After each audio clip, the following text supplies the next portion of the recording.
Good day, I am Berthel Gozon, your literary luminary, and at this juncture, I assume that you have there with you already the copy of the literary account entitled The Diary of a Young Girl, the Definitive Edition by Anne Frank, because it is of great help locating the things that we will be discussing for today. And if everything is being set already, can you scan the page 8, paragraph 63 for your reference. The line states, and I quote, "Paper has more patience than people." It uses personification as a literary device and theme as the element of fiction. This scene is worth going back to because it is an important thing to remember that not all people are extroverted in nature. Not everyone has the guts to vocally express himself or herself, considering that there is stigma for societal validation. What my point here is that diaries can also be our best friends. Please know that you are not creepy nor weird if you prefer to express your thoughts and opinions privately, like writing diaries. Just like Anne Frank, where she is perceived to be a difficult girl, and not everyone wanted to understand her coming of age. That is why she confided her thoughts to her diary instead. Funny to think it is, but it is true that paper has more patience than most people do. It will not judge you nor bring you down during difficult times.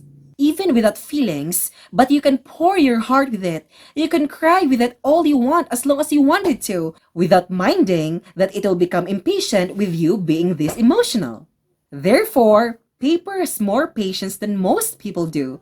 Always remember that.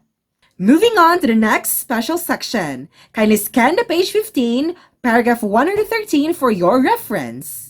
It states here, and I quote, "All is fair in love and war."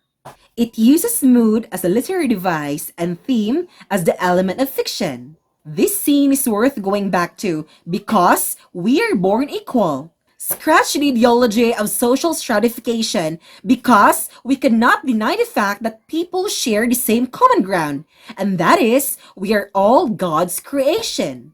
Always remember that all is fair in love and war. You might wonder what made it fair. Am I right? It is because whether you're rich or poor, good looking or not, but for sure, all of us has the ability to feel what love is, not just in an erotic way, but in any form. In addition, in war, whoever you are, you still have the chance to become a casualty. In war, there is no guarantee. Even if you are this rich and heavily guarded with security, as long as there is a mole or a traitor, just like what the Franks had experienced during the Holocaust, you could still die. That is why people should not feel entitled nor degrade themselves for who they are. Because as long as we're living under the same sky, all is fair in love and war. I hope I made myself clear with that. Moving on to the last special section. Kindly scan the page 16, paragraph 125 for your reference. The line states, and I quote, "I don't want to be a poor student." It uses narrator as a literary device and the narrative perspective as the element of fiction. This scene is worth going back to because being a student is not just a title, but of a great responsibility to educate yourself whatever the circumstances it may be. You can be called as a poor student if you lack the basic knowledge in accordance to the grade level that you are currently in. Sad to say, but people in social media keep on saying that they didn't learn something in school even though they reached this particular level. My dear young boys and girls, it is not just the sole responsibility of the school to educate you, because in schooling, it is a collaborative effort between the educational institution and you being the student. We may differ in our EQ and IQ, but let us not treat that as a reason for us not to learn anything in school, even just a little. Always remember that ignorance is our demise. That, as a student, you should act like one. For as long as your parents can still send you to school or you are this capable to go to school, then don't miss that opportunity to educate yourself in a good way.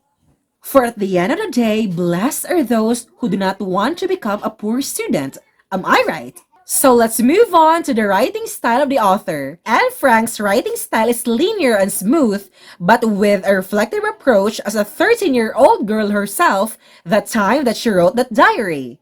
She expresses her thoughts and opinions without a glimpse of hesitance. Of course, that is what a girl of her age will probably do. It is a diary about a Jewish girl in her coming of age in a time of Holocaust, but it did not stop her to show her brilliant skill in writing that suits the purpose of what she wanted to tell the world by the time that it would be read by the people after the war. And that's it. Thanks for listening.